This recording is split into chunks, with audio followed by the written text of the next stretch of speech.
धर्म की हो बात या हो सियासत की बिसात, हर अपराध पर रहेगी नजर, होगी विकास के मुद्दों पर बात। देखिए हर खबर त्रिनेत्र लाइव पर। त्रिनेत्र लाइव, नई सोच नया नजरिया।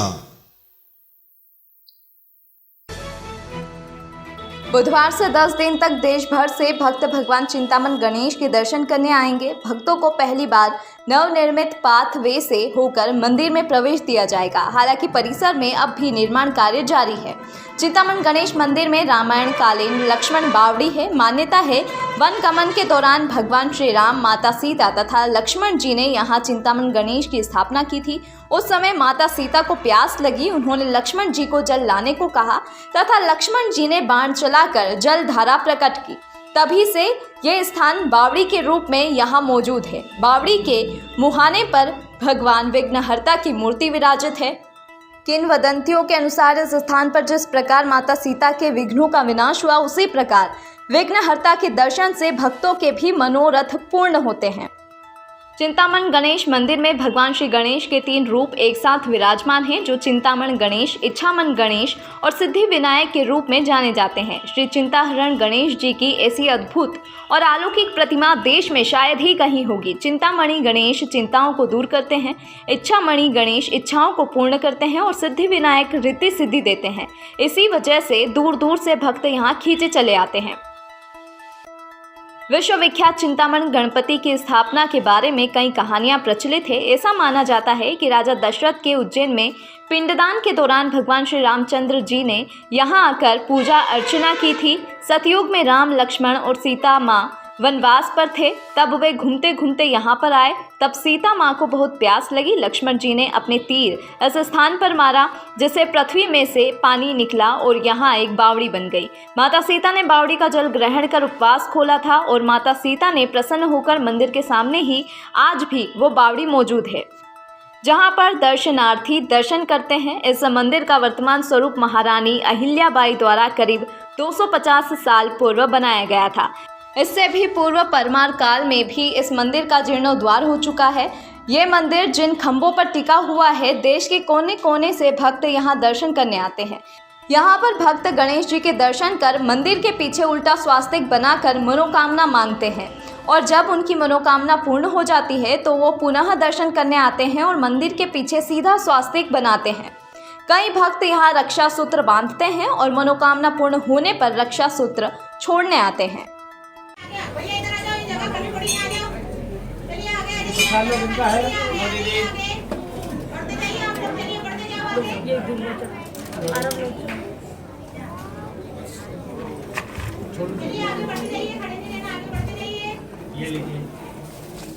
चलो चलो दर्शन हो, चलिए आगे।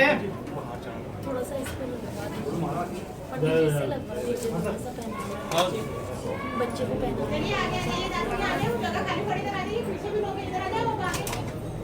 बस भगवान सारी मनोकामनाएं पूर्ण करे और सुख शांति रहे हमारे परिवार में। फिलहाल अभी श्रृंगार के दर्शन, अभी श्रृंगार चालू है, श्रृंगार पूरा हुआ नहीं है, पर सिंदूरी कलर से भगवान के दर्शन हुए। अच्छा लगा दर्शन करके। आज गणेश चतुर्थी है, आज बुधवार है, तो आज विशेष महत्व है गणेश चतुर्थी का। बहुत सौभाग्यपूर्ण दिन है। हमने सबने मिलकर परिवार के साथ कामना करी कि सुख शांति प्रेम बना रहे। त्योहारों का जो शुभारंभ हुआ है जन्माष्टमी से, गणेश चतुर्थी से, तीजा से, सबके घर में कल्याण आए, सुख समृद्धि आए और सब प्रेम से रहे। आज गणेश चतुर्थी के शुभ अवसर पर चिंतामन गणेश पे आके सपरिवार मेरे द्वारा दर्शन और पूजन किए गए हैं और निश्चित रूप से कि त्योहारों का जो सीज़न है उसकी शुरुआत हो गई है और इस अवसर पर मैं सभी उज्जैन वासियों को बहुत बहुत शुभकामनाएं देता हूं, बधाई देता हूं और उम्मीद करता हूं कि सभी लोग हर्षोल्लास के साथ में त्यौहार को भगवान गणेश जी का जो है उत्सव 10 दिन का शुरू हो चुका है। किस प्रकार से यहाँ पर जो है उत्सव मनाया जा रहा है? इस भाद्र मास की चतुर्थी से अनंत चतुर्दशी तक जो 10 दिवसीय उत्सव रहता है, वो भगवान गणपति का प्राकट्य उत्सव के स्वरूप में अपन यहाँ पर मनाते हैं। भगवान गणपति का प्रतिदिन श्रृंगार, पंचामृत पूजन, दूध दही शहद शक्कर से भगवान का स्नान कराया जाता है और हर रोज़ विशेष श्रृंगार भगवान के अलग अलग तरीके से श्रृंगार करके आरती पूजन किया जाता है। आने वाले श्रद्धालु आएँ, दर्शन करें भगवान के और अपनी मन्नत भगवान से बताएं, अपने कार्य सिद्धि के लिए भगवान से प्रार्थना करें। हर रोज़ नए प्रकार के श्रृंगार और अनेक प्रकार के व्यंजनों को भगवान गणपति को भोग लगा करके ये प्रसाद सभी श्रद्धालुओं में वितरित किया जाता है। किस तरह का महत्व है और बताया जाता है राम सीता लक्ष्मण 3 स्थापना यहाँ पर गणेश जी की गई है। बिल्कुल, चिंतामन गणपति का जो नाम चिंतामन पड़ा वो राम जी के मन की चिंता दूर हुई थी। जब 14 वर्ष के वनवास में राम लक्ष्मण सीता आए थे, उन्होंने रात्रि विश्राम उज्जैन में करने के बाद में इस क्षिप्रा के दक्षिण तट पर विचरण किया और इस विचरण में यहाँ पर भगवान गणपति का प्रथम पूजन किया है उन्होंने। और उस पूजन के लिए जल की आवश्यकता लगी थी। जो मंदिर के पूर्व दिशा में एक बावड़ी है जिसको बाण गंगा के नाम से कहते हैं, उस जल से राम लक्ष्मण सीता ने भगवान गणपति का अभिषेक किया था। तो कार्य सिद्धि के लिए भगवान विश्व प्रसिद्ध महाकालेश्वर ज्योतिर्लिंग में गणेश चतुर्थी की शुरुआत हुई। पिता महाकाल के मंदिर में प्रथम पूज्य गणेश की प्रतिमा का निर्वाह किया। महाकाल खुद गणेश के रूप में भक्तों को दर्शन दे रहे हैं। सबसे पहले बाबा महाकाल को पुत्र गौरी नंदन के रूप में आकर्षक अद्भुत भांग से श्रृंगार किया गया। आज सुबह होने वाली भस्म आरती में हजारों श्रद्धालुओं ने इस मनमोहक गौरी पुत्र के मनमोहक दर्शन पाकर आशीर्वाद दिया। साथ ही बाबा महाकाल को पुत्र गणेश को प्रिय मोतीचूर के लड्डू का भी भोग लगाया।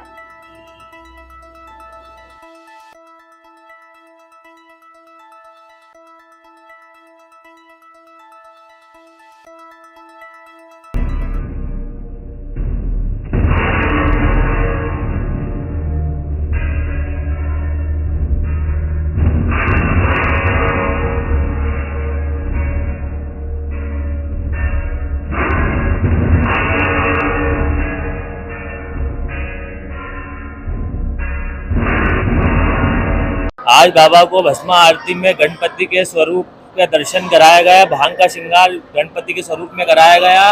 वह 20 साल बाद ऐसा योग आया है कि बुधवार के दिन गणेश चतुर्थी आई है, इसलिए विशेष और उसका महत्व बढ़ जाता है क्योंकि बुधवार गणपति जी का वार माना जाता है। इसलिए भस्मा आरती में भगवान को गणपति का श्रृंगार किया और पूजन पाठ और लड्डुओं का भोग लगाया गया। युवक की मां ने CMHO से शिकायत की है। दरअसल मिर्जा नईम बेग मार्ग पर रहने वाले 24 साल के अतिक मिश्रा का 3 अगस्त को एक्सीडेंट हो गया था। उसके सीधे हाथ की कोहनी में चोट लगी थी और जिला अस्पताल के डॉक्टर अजय दंडोतिया ने फ्रैक्चर बताते हुए एक्सरे कराया और प्लास्टर चढ़वा दिया। 20 अगस्त को जब मिश्रा को तकलीफ हुई तो उन्होंने डॉक्टर सुरेश कोठारी को दिखाया तो उन्होंने हाथ सड़ने की जानकारी दी और हाथ काटने की बात की। ऐसे में अतिक का परिवार घबरा गया।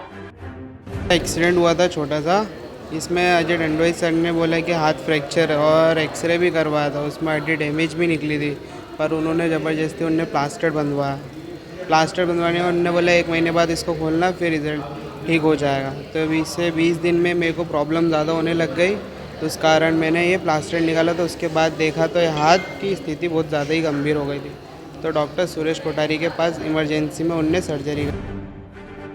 उनकी मां रीशा ने CMHO डॉक्टर संजय शर्मा को आवेदन देकर डॉक्टर दंडोतिया के खिलाफ कार्रवाई करने की मांग की। रीशा के अनुसार वो विधवा है और अतिक उनके घर का कमाने वाला इकलौता सदस्य है। अतिक का हाथ खराब होने से परिवार के सामने आर्थिक संकट खड़ा हो गया है।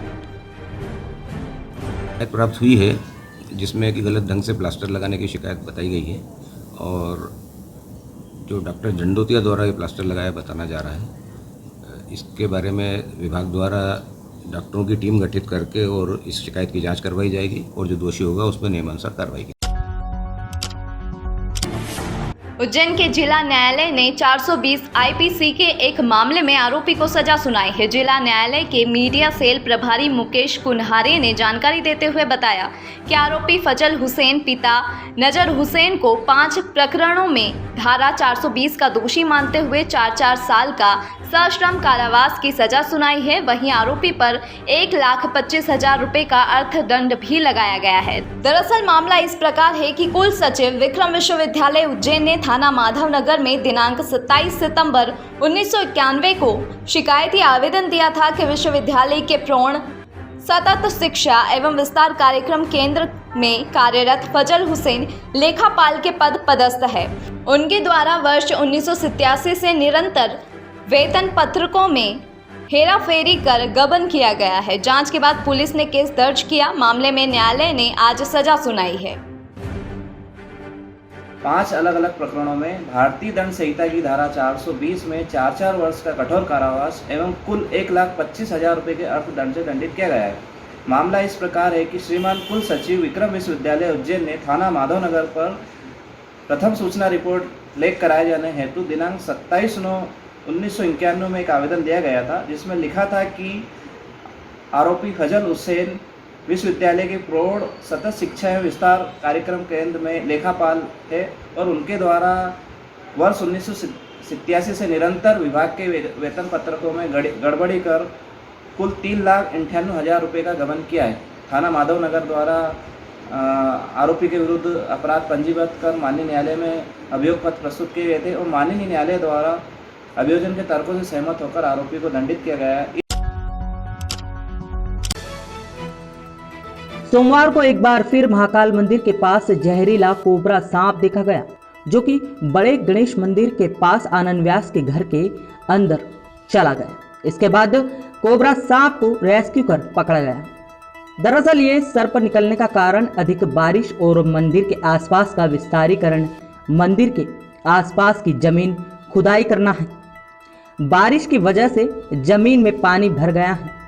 इसी के चलते सांप जो कि जमीन के अंदर रहते हैं, पानी भर जाने की वजह से वे गर्म एवं सूखी जगह की तलाश में आसपास के रहवासियों इलाकों में घर के आसपास या अंदर कहीं भी घुस जाते हैं।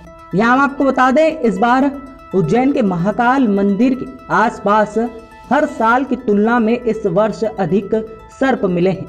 सर्प विशेषज्ञ राहुल ने बताया कि हमने हर सूचना पर तत्काल पहुंचकर अधिक से अधिक सांपों को रेस्क्यू कर पकड़ा है और जंगल में छोड़ा है। महाकाल मंदिर के आसपास से लेकर मुल्लापुरा, भैरूगढ़, पिपली नाका, शांति पैलेस, नानाखेड़ा, ऋषि नगर, आगर रोड, 5 नाका नंबर इत्यादि क्षेत्रों से सांप पकड़े गए हैं। सर्प मित्र राहुल मोखरीवाले के साथ सहकर्मी राजेश गुप्ता, हर्षद इंगले, मनोज इंगले एवं टीम के साथ सहयोगी से शहर और आसपास के ग्रामीण क्षेत्रों से सभी सर्पों के रेस्क्यू कर